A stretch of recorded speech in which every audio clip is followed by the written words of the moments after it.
तारीख को सदन हाउस बुलाया गया।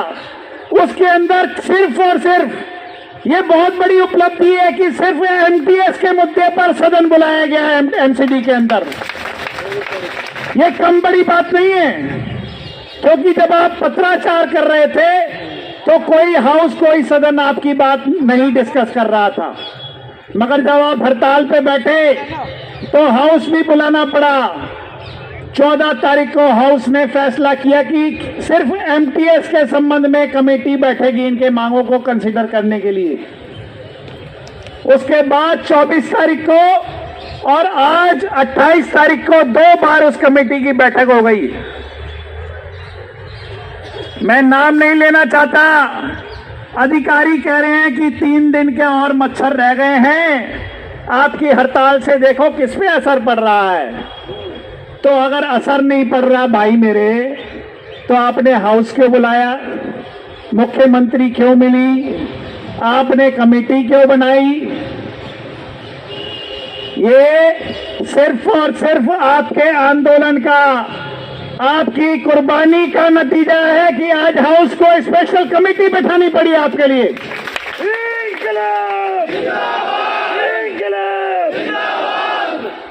और वो कमेटी के अंदर आपके नेताओं को बात रखने का पूरा मौका दिया गया। मैं कम से कम आज ये बात बोलना चाहता हूं आपके सामने। मैं आज बैठक के अंदर रहा, कम से कम जो चेयरमैन थे प्रवेश वाही जी, वो आपके समर्थन में चाहते हैं कुछ हल निकल जाए। अगर मेरी बात में फर्क हो तो ध्यानेंद्र और मदन पाल बता सकते हैं। तो ये हमारी आपकी उपलब्धि है कि जो कमेटी बनी है उसका चेयरपर्सन आपके साथ में है। हेल्थ चेयरमैन भी हमारे साथ में मनीष चड्डा जी, और उन्होंने दोनों ने ये बोला कि आप अपना जो भी पॉइंट है शॉर्ट में लिख करके दे दो, हम हेल्थ कमेटी के सामने परसों रख देंगे। ये चलते समय भी मनीष चड्डा जी ने आश्वासन दिया है हमारे नेताओं को। तो ये उपलब्धि है कि नहीं है साथियों? आज से 30 दिन पहले तो नहीं कोई कह रहा था यहां पर कि आपका 90 करोड़ या 41 करोड़ का बजट के लिए हम हेल्थ कमेटी में रखेंगे। आज कह रहे हैं ना, इसको कहते हैं उपलब्धि। इसलिए भाई ध्यानेंद्र कह रहे थे कि एक एक वार्ड के साथियों को बताओ तो इस स्ट्राइक की अहमियत को, फिर यहाँ पर अपनी उपस्थिति को कम आंकता हो, उसको समझाने की जरूरत है कि यहां आने का क्या लाभ है। साथियों, हमने 2 ही मुद्दे रखे, चर्चा सारी हुई, दोनों साथियों ने रख दी, मैं ज्यादा लंबी बात नहीं खींचूंगा। ये जो बाकी लोगों को हमारे साथ जोड़ रहे हैं, पहली बात तो ये, मजदूर वो भी है, मजदूर हम भी हैं, मगर जो 30 साल से काम कर रहा है या जो 15 साल से काम कर रहा है, उसकी सेवा को 4 साल से आप तुलना नहीं कर सकते बिल्कुल भी। आप ये कहो कि 25,000 और है डेली वेजर, उसको भी आपके समान देना पड़ेगा, क्योंकि एडिशनल साहब कह रहे थे कि अगर आपका बढ़ाया तो इसका आर्थिक प्रभाव क्या पड़ेगा, इम्पैक्ट क्या पड़ेगा, हम तो केवल वो बता रहे हैं। तो हमारे भाइयों ने बोला कि इम्पैक्ट जो पड़ेगा सो पड़ेगा। 17,000 करोड़ रुपए बजट है एमसीडी का, हम केवल आपसे 90 करोड़ की बात कर रहे हैं, जो 0.50% बैठता है एमसीडी बजट का। 1% भी नहीं, 1% से कम। अगर 1% से कम में बजट खर्च करके अगर भाइयों के घरों में खुशहाली आ सकती हो, एमटीएस के बच्चे अच्छी तालीम ले सकें, आप लोग अच्छा जीवन व्यतीत कर सके, तो वो 1% ज्यादा है या ये जो अधिकारी जो बोल रहे हैं वो ज्यादा है? इस बात को समझो साथियों। दूसरी बात जो हमने रखी थी कि एमटीएस का पद मिला कैसे हमें, इसको समझना पड़ेगा। हमें और कोई नाम क्यों नहीं दिया गया? इसलिए दिया गया एमटीएस का पद क्योंकि ये डीओपीटी से अनुमोदित पारित पद है क्लास 4 के लिए।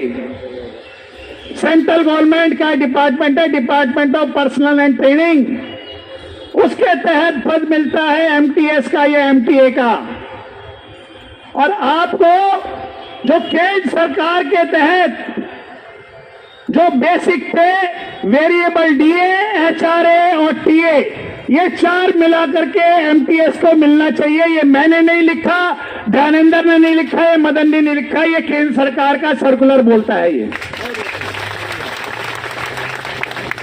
हमने ये भी कह दिया, हो सकता है आप मेरे को माफ ना करो, हमने कह दिया हमें एचआरए फिलहाल नहीं चाहिए, हमें ट्रेवलिंग अलाउंस फिलहाल नहीं चाहिए, हमारा बेसिक और हमारा डियरनेस अलाउंस मर्ज कर दो, 27,000 रुपए अभी फिलहाल आप हमें दे दो,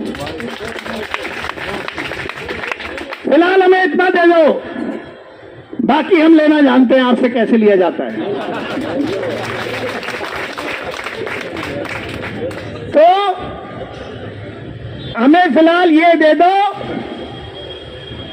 तो अच्छी बात ये रही, उन्होंने हमारी दोनों पॉइंट को माना, वाही जी ने भी और मनीष चड्डा जी ने भी, कि भाई हमारी जो लेंथ ऑफ सर्विस है, क्योंकि वो आरआर में हमें घुमा रहे थे कि आपका रेगुलर पोस्ट क्या है, इसमें तो नहीं आया,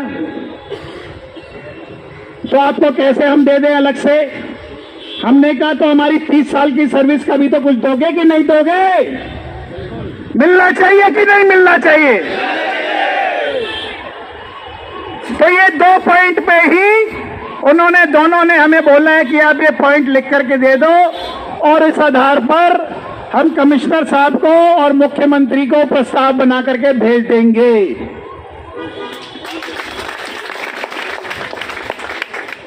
बाकी जो मदन ने बोला है उस बात को भी समझने की जरूरत है साथियों। हम हड़ताल उस दिन खोल देंगे जब अधिकारी और राजनेता एक मन बना करके वो प्रस्ताव निगम से सीएम की टेबल पे पहुंचा देंगे, क्योंकि हमें जो सूचना मिल रही है सीएम साहिबा आपके पक्ष में है। वो बोल के जा चुकी, अभी परसों भी जो बता रहे थे यहां पे आई थी, रविवार को वो बोल के गई है इनका हल जल्दी से जल्दी निकाला जाए, ये बोला है रेखा गुप्ता जी ने, तो हम उनका आभार व्यक्त करते हैं। तो हमारा कहना यह साथियों कि जब तक वो हमारे हाथ में नोटिंग नहीं आएगी, उसके बाद ही हम छुट्टी और जो हमारा कंपेंसेशन ग्राउंड है नौकरी, वो जो ये देने की बात कर रहे हैं, उसके बाद हम विचार करेंगे उसके ऊपर। अभी हम उसके ऊपर विचार नहीं कर रहे, वो तो ये देने के लिए तैयार हैं। जब आप ये काम कर लोगे तो हम आपकी बात को सहमत होंगे, और आपको हमारे बीच में आना पड़ेगा, मेयर साहब को और अधिकारियों को और नेताओं को हमारे बीच में आना पड़ेगा, जैसे सूर्यन भाई आए थे। ये बात ठीक है ना, जो हमारा काम करेगा हम उसको पूरा क्रेडिट देंगे। बिल्कुल, वो कोई भी राजनीतिक दल का हो, हमें कोई दिक्कत नहीं है उससे। और कल साथियों आपकी काम जल्दी से जल्दी हो, आपकी दोनों यूनियनें लगी हुई हैं। कल गृह मंत्रालय पर जंतर मंतर पर प्रदर्शन रखा है सीआईटीयू ने, आप लोग भी एक संख्या तय करके वहां पर ज्वाइन करेंगे, और जो भी डेलीगेशन गृह मंत्रालय जाएगा दोनों यूनियन का एक एक प्रतिनिधि साथ में जाएगा, क्योंकि अगर कमिश्नर साहब को कहीं से अप्रूवल लेनी है, वैसे तो मुझे लगता नहीं, क्योंकि सीएम अभी चला रही हैं दिल्ली को, तो वहां से भी फोन आ जाएगा अगर कमिश्नर साहब को, तो आईएएस टू आईएएस भी बात हो जाएगी। ठीक है, बाकी पर डे के हिसाब से हमने प्रोग्राम बना रखे हैं। यूनियन आपकी, नेता आपके, एक दिन भी शांत नहीं होने वाले। कल मैं देवानंद भाई से खुद मिलकर के आया अस्पताल में, 2 घंटे उनके साथ बैठा हूं, और वो ये कह रहे थे कि मैं आने के लिए तैयार हूं। हमने उनको मना किया है कॉमरेड, मना क्यों किया ये बात समझने की है। उनके अभी भी स्टिचेस लगे हुए हैं, पट्टी बंधी हुई है। हमारा भाई वहां से बैठ के भी हमारे चिंता कर रहा है रात दिन।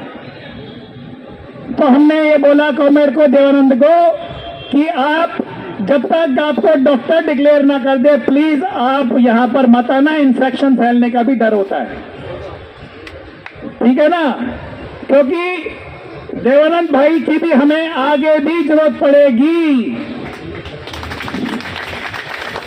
ये रोज रोज मदन पाल पैदा नहीं होते, रोज रोज देवानंद पैदा नहीं होते। इसके लिए जूते घिसने पड़ते हैं, इसके लिए बाल जो है सफेद करने पड़ते हैं, तब जाकर के ध्यानेंद्र, मदन पाल, रामपाल बनते हैं साथियों।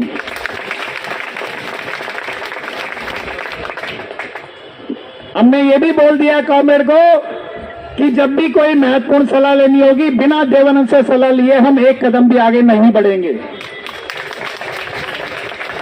तो साथियों, मैं अपनी वाणी को विराम दे रहा हूं। बिना दोहराते हुए जो धैर्येंद्र ने और मदन पाल जी ने बोला है, अपनी उपस्थिति को अनुशासित तरीके से अपनी उपस्थिति को यहां रखो, क्योंकि जब आप इधर उधर फैले होते हो तो आपकी संख्या की पता नहीं लगता कितने लोग हो।